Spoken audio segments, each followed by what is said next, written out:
Hello guys, আমাদের পুরনো ঘর ছিল, এখন তোমার আশীর্বাদে এই থাকার মতন এই ঘরটা তুলি লেখছি। তোমার আশীর্বাদে আমার থাকার ঘরে যে ভাঙা, আমাদের ভালোবাসায় ইউটিউবের টাকায় তোমরা যেভাবে আমাদের সঙ্গে ছিলেন ওইভাবে থাকবেন। তোমরা দেখিচ্ছেন সবাই, আমার মেয়ে অনন্যা দেখাইবি। হ্যালো গাইস, আমি অনন্যা আর আজকে তোমাদের সাথে শেয়ার করব প্রদীপদার এই সুন্দর একটা হোম ট্যুর। তোমরা অনেকেই বলেছিলে যে এই বাড়িটা কেউ কেউ দেখতে চাও, মানে কোথায় কি কি হচ্ছে, কিচেন থেকে শুরু করে বেডরুম থেকে শুরু করে সবকিছু। তো আজকে তোমাদের সাথে সেটাই শেয়ার করব। আর এই এত সুন্দর একটা বাড়ি যেটা এখনো মানে কমপ্লিট হয়নি, কিছুটা আরো বাকি আছে। তো সেই বাড়িটা কতটা কষ্ট করে ইউটিউবের টাকায় দাদা করেছে সেটাই তোমাদের সাথে আজকে শেয়ার করব। তোমাদের সাথে পরিচয় করে কাকিমণি, প্রদীপদার মা খুবই ভালো, বকা দেয়, আবার চা করে খাওয়ায়। তো আজকে আমরা দাদার প্রদীপদার বাড়িটা তোমাদেরকে ঘুরে ঘুরে দেখাবো। আর এটা হচ্ছে বারান্দা যেখানে আমরা দাঁড়িয়ে আছি। আর আগের বাড়িটা তোমরা দেখে নাও, আগে কি রকম বাড়ি ছিল। ছোট্ট একটা বাড়িতে থাকতো, অনেক কষ্ট করে ইউটিউবের তোমাদের ভালোবাসায়, তোমাদের সাপোর্টে আজকে এতটা মানে আসতে পেরেছে। তো তোমরা এইভাবেই সাপোর্ট করো, আর আমাদের আরো ভালো ভালো ভিডিও তোমাদের কাছে আসবে। তোমাদেরকে হাসানোর দায়িত্ব আমাদের। কারো কারো আমাদের ভিডিও ভালো লাগে, কারো কারো খারাপ। যারা ভালোবাসা দিয়েছো তাদেরকে মন থেকে ভালোবাসা, যারা খারাপ কমেন্ট করেছো তাদেরকেও মন থেকে ভালোবাসা। বাদ দাও ওসব কথা, এখন আসো একটু এগিয়ে। এটা হবে দাদা স্টুডিও, ঠিক আছে? এটা দাদা স্টুডিও যখন হবে তখন খুব খুব সুন্দর লাগবে। তখন হোম ট্যুর তো একদম কমপ্লিট হওয়ার পর তোমরা পেয়ে যাবে। এটা হচ্ছে দাদার স্টুডিও, এখানে বড় একটা জানালা হবে, ঠিক আছে? দাদার বউ এসে হাওয়া খাবে। তারপর হচ্ছে এইদিকে হচ্ছে কিচেন।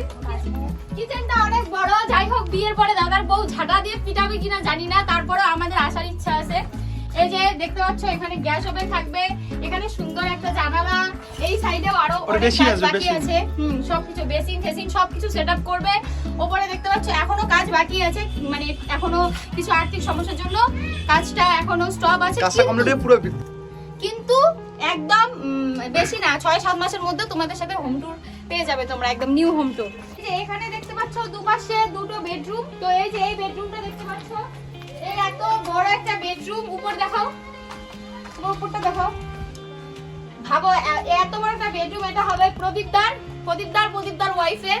তো যদি কেউ এখনো বিয়ে করতে চাও কমেন্ট করো তাড়াতাড়ি, দাদার আমরা বিয়ে খাওয়ার জন্য প্রস্তুত। আর তাছাড়া এখানে দেখতে পাচ্ছ দুটো জানালা, বড় বড় দুটো জানালাগুলো দেখতে পাচ্ছ, এখানে দুটো জানালা হবে। ওই সাইডে একটা দরজা হবে, এটা হবে ওইদিকে বাথরুম।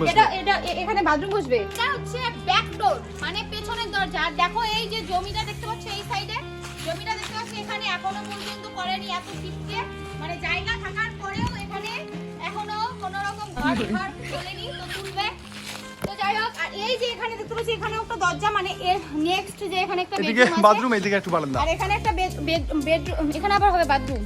ওইখানে বাথরুম, আর এখানে হবে হচ্ছে বারান্দা। এই যে এই সাইডটায়, মানে এই সাইডটা এখন হয়নি, হবে বাথরুম।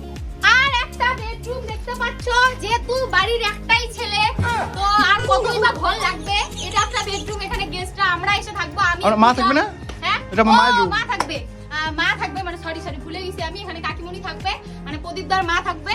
তাছাড়াও বেডরুমটা বিশাল বড়, গেস্টের জন্য কোনো রুমই করেনি দেখছি, আমাদের কথা ভুলেই গেছে। তোদের বাথরুমে ও আচ্ছা না কি হলো, এটা হচ্ছে একদম সেম টু সেম প্রদীপদার যেরকম রুম করেছে, প্রদীপদার মায়েরও সেরকম রুম করেছে। এখানে দুটো দরজা, খুব সুন্দর দুটো দরজা। আর এই যে উপরে দেখতে পাচ্ছ আরো এখানে অনেক সেটআপ হবে। এটা তো কিছুই না, এখানে জাস্ট একটা স্ট্রাকচার হবে। আর ওটা পাশের টাকার বাড়ি, ওটা আমার কাকার। ও পাশেরটা যে দেখতে পাচ্ছ প্রদীপদার কাকার বাড়ি। আর এগুলো কিন্তু এই যে এত সুন্দর হোম ট্যুর দিলাম, এটা একটা স্ট্রাকচারে এত সুন্দর লাগছে, তাহলে ভাবো যখন হবে তখন কত সুন্দর। তার মধ্যে তো এগুলো আবার অনেক সেটআপ করার বাকি আছে। আমাদের জামাই করবে ইন্টেরিয়র ডিজাইন। হ্যাঁ জামাই, হ্যাঁ তো আমাদের জামাই করবে এগুলো সবকিছু। আর খুব সুন্দর। এই যে রান্নাঘরটা তো তোমরা দেখলেই, ওখানে স্টুডিও। তো গাইস, আমি তোমাদের সামনে কিছু কথা তুলে ধরতে চাই। তো আজকে এই যে এত সুন্দর একটা হোম ট্যুর তোমাদেরকে দিলাম, যদিও ওটা কমপ্লিট খুব তাড়াতাড়ি হবে। তো এই যে কাকিমণি যে আছে অনেক কষ্ট করেছে। প্রদীপদার, আমি যতটুকু জানি বা শুনেছি, প্রদীপদার আগের থেকে মানে বাবা অনেকদিন আগেই মারা গেছেন, কিন্তু প্রদীপদা কিন্তু অনেকটা এডুকেটেড, তারপরেও অনেক মানে এখনো পর্যন্ত এক্সাম দিয়ে যাচ্ছে অনেক জবের জন্য। তো সবকিছু মানে সাইডে রেখেও আজকে সোশ্যাল মিডিয়ায় কাজ করে এতটা করতে পেরেছে, এটা অনেকটাই নিয়েছে, সেটা তোমরা ভাবতেই পারছো কতটা স্ট্রাগল করে। আজকে ভিডিওতে কিন্তু অনেকজন নানা ধরনের কমেন্ট করে, এটা করিস ওটা করিস। আর যেটা প্রতিভা আছে, তো তোমরাও তোমাদের প্রতিভাটা তুলে ধরার চেষ্টা করো সোশ্যাল মিডিয়ায়, অবশ্যই তোমরা সফলতা পাবে। আর তোমার কি সাপোর্ট মানে প্রথম থেকেই ছিল? তুমি প্রথম থেকে সাপোর্ট করছো, প্রথম থেকে পাশে ছিল, কিছু বলো নাই তুমি এইসব বিষয়ে? না, তুমি সবসময় দাদাকে বলছো, মানে তোমার এগুলো নিয়ে কোনো রকম মনে ইচ্ছে ছিল না যে করিস না, কাজ কর, হ্যান ত্যান, এগুলো কোনো জোর জবরদস্তি করো নাই দাদাকে কোনোদিনও? না, ওর নিজের ইচ্ছে। তো তোমরা শুনতেই পেলে, কাকিমণি যেহেতু একটু প্রথম ক্যামেরার সামনে আসছে, একটু লজ্জা পায়। আর তোমার এই যে এখন যে বাড়িতে এত বড় বড় লোক আসে, বড় বড় ক্রিয়েটার আসে, চা করে খাওয়াও। হ্যাঁ, আমার কথা কিন্তু বলছি না গাইস, আমি অত বড় ক্রিয়েটার না ভাই, কমেন্টে বলবে। তো যাই হোক, এই যে খাওয়াও, এই যে মাঝে মাঝে আসে কত বড় বড় ক্রিয়েটার, তো তোমার কেমন লাগে এত বড় বড় মানুষ তোমার বাড়িতে আসে? ভালো লাগে, মানুষ আসায় তো ভালো, কোনো কাজ ওর খুশি। ও যদি কম পয়সা কাজ করিও যদি ভালো পায়, ওর ব্যাপার। কাকিমণি স্বীকার করলো কাকিমণির কষ্টটা কমে গেছে। হ্যাঁ, তো তোমরা কি আজকে প্রদীপদার সম্পর্কে অনেক কিছু কিন্তু জানলে, প্রদীপদার সম্পর্কে কিন্তু অনেকেই অনেক কিছু জানো না। হ্যাঁ, তো ফার্স্ট টাইম হয়তো তোমাদের সামনে এই এত কিছু, এত কথা, এত মানে প্রদীপদার মা এত কিছু বললো। আর একটা কথা, তোমরা অনেকেই ভাবো আমি প্রদীপদার গার্লফ্রেন্ড, একদমই না, আমি প্রদীপদার বোন হই। তো যারা যারা বলো আমাকে রাস্তায় দেখা হইলে বলো, বা প্রদীপ থেকে বলো তোর গার্লফ্রেন্ড কোথায়, ভাই একদমই না, আমি প্রদীপদার বোন হই। আমরা আত্মীয়দের মধ্যেই পড়ি, আত্মীয়র সম্পর্কে আমি প্রদীপদার মাসি হই, বাট আমাকে মাসি বলে না, আমি বোন হই। বিয়ানি হয়, কিন্তু আমি যেহেতু প্রথম থেকে কাকিমণি বলি, ওই জন্য আমি বলি না, মানে এখন আর বলি না, মুখে আসে না। তো সবাই কমেন্ট করো ভিডিওটা কেমন লাগলো, আর সবাই এভাবেই সাপোর্ট করো। এখন তো কাকিমণিরও নতুন নতুন ফানি কমেডি আসে, কেমন লাগে কাকিমণির ভিডিও। সাথে পূজা ছিল, পূজার দিকে একটু, পূজা কেউ হয়তো কেউ গার্লফ্রেন্ড ভাবতে পারো, একদমই না, পূজাও প্রদীপদার বোন হয়, ঠিক আছে? তো আমরা সবাই বোনই হই।